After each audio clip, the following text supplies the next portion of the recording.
If and when the time comes, we'd like to talk terms with you. If the rent's not insane, we'll spend an insane amount of money on washers and dryers and do well. The timing is actually good.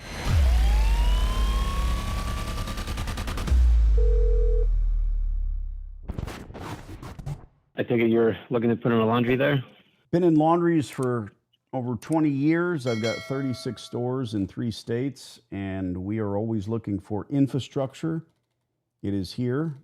The laundry is no longer performing, to put it bluntly, and if and when the time comes, we'd like to talk terms with you. If the rent's not insane, we'll spend an insane amount of money on washers and dryers and do well.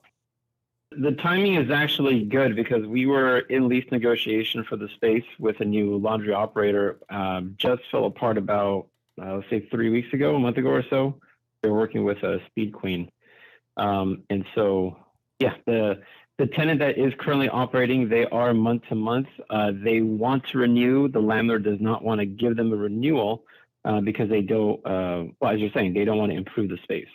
And I'll pretend like I've done this a few dozen times, which I have. And I also want to say good for you, because Speed Queen is a distributor.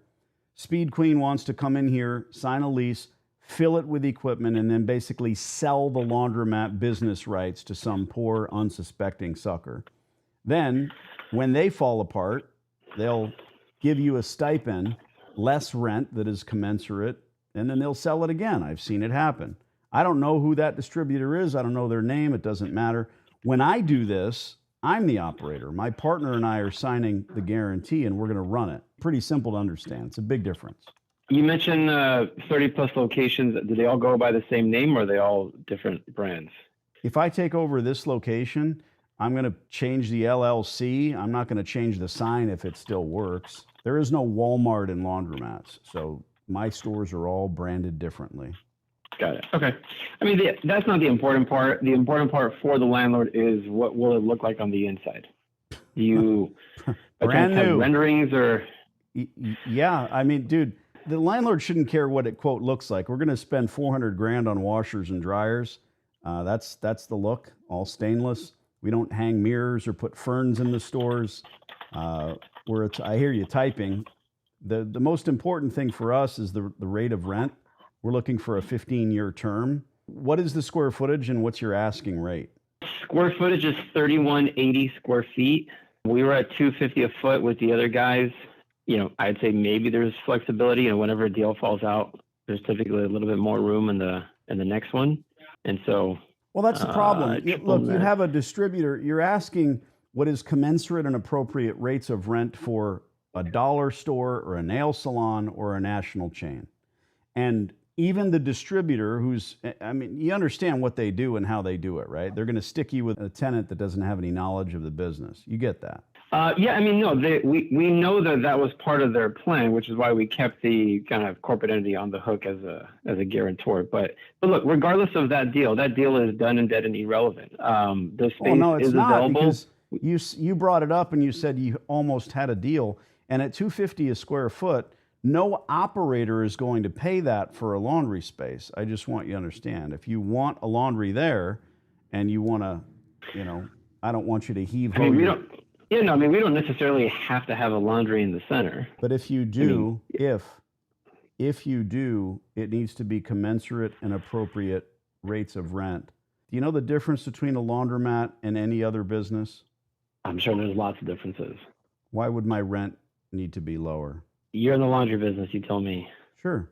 My debt service on the equipment is astronomical. Per every square foot, I'm spending $200, $250 in debt service. Big, beautiful machines. I might end up buying directly from Hips or Speed Queen or Wascomat, Dexter. Doesn't make a difference. I'm bringing them in once I have the lease. So who you have on the phone is the best plausible laundry operator. But we're way too far apart at $250 a square foot. And even the distributor knew that. So where would you be on rent?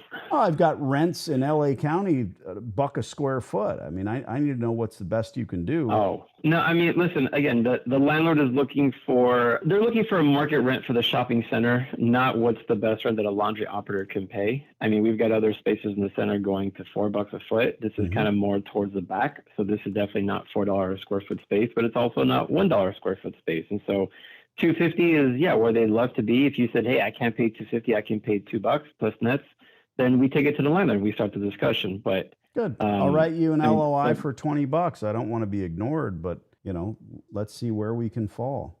It's going to cost you $85,000 just to vanilla the space anyway. It's a laundromat, so it's messy. And we're going to ask for TI. We need proper running air conditioning units, all that. This guy's wrung this place out. You know that. Yeah, landlord knows that. It's easy to see, like you mentioned, which is why we're not extending his lease. And I hate to hear that. But if it wasn't for people failing, people that buy these businesses, people that fall for something that your distributor was about to do, that just proliferates. It snowballs. And I learned that the hard way with my first store 20 years ago. I did the same thing. I bought the place. All right, we'll put an LOI together. It's no skin off my nose. We'll see what happens.